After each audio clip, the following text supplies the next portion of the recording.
Now, the last part that we are going into in terms of the electromagnetic spectrums, we talk about two different kinds of signal.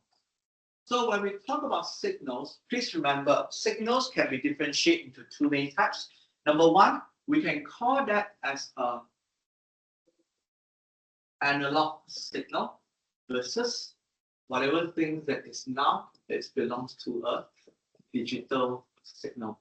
So what makes a difference between an analog signal and digital signal? Before I go into the signal, let's identify what is the difference between analog and digital. The easier one. When you look at the home at a clock, if you have a needle that's going through, that is an analog signal. Whatever laptop or whatever watch that you guys are using, whenever they show a digital number, that it belongs to a digital signal. So analog signal, basically we classify them as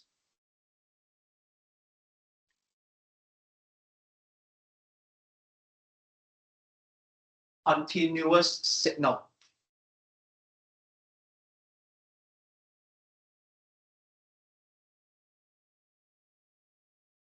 We call that as a continuous signal. Whereas digital signal, basically you can recognize it as a discrete path, which involved with only 1 and 0. That is the mainly difference between the analog signal and digital signal. Therefore, you see the watch, they show you a specific number, that is digital. They didn't show you like when they go from 5 to 6, there's a weird number. No, there's no. Straight away from 5 to 6 immediately itself. So if you want to see how the signal like, your analog signal will be something like this. It will be continuous going like this. This is an analog signal in terms of graph, if you want to see it in graph. But in terms of digital signal, the signal is always like this. It means that either it's 1 or 0, 1 or 0, 1 and 1, like this. This is what we call it as a digital signal. And please remember, yeah, if you want me to give you an example of the analog signal and digital signal, as in nowadays, you can think of it like this way. Whatever that during in the past, I believe, have you guys heard about CD or cassette? They are all belongs to analog signal.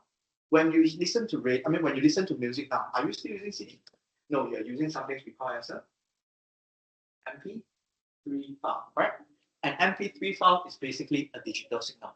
And in general, we always go for digital signal. Why do we use a digital signal and we do not use the analog signal anymore? There are a few main reasons. Is because number one, you can easily remove the noise. Think of it this way. During the old days, when you want to transfer a signal from one end to the other end, throughout this process, you have to go through a very long journey, correct? And when you go through a very long journey, if you're using an analog signal, sometimes they will pick up some noise. What is exactly a noise? It's like, let's say, for example, when you record, when you try to record yourself, sometimes you have a noise. The noise that we can refer to, sometimes it can be a background music. But now with the technology, when you record yourself, you can actually just clearly listen to your voice, right? That is why the digital. So for the digital signal, we can easily remove the noise. Like let's say, for example, whenever you listen to all those music, there are different instruments, right? When you look at all those, how they compose the music, they say this is a guitar, this is a drum, this is everything, this is piano. You can see individual. That is what we call as a digital signal. And whenever they see any noise, they can just select the noise and delete that noise. That is why easy to remove the noise. That's number one. Okay. Number two, the data can be compressed.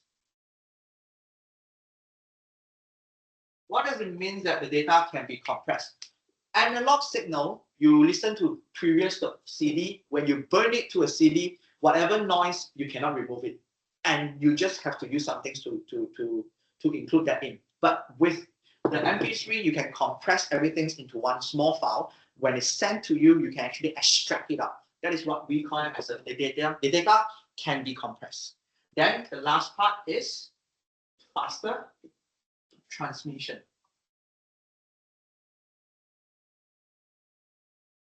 So these are the three main reasons that digital signal is much better than analog signal.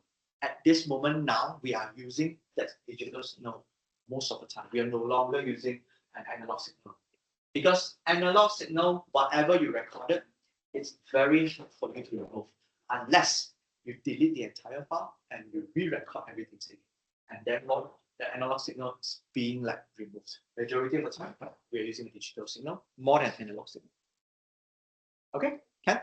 So basically, easily to remove noise or to remove any distortions, data can be compressed. If you want just to remember two, yeah, this will be the two that usually they're looking for in your exams.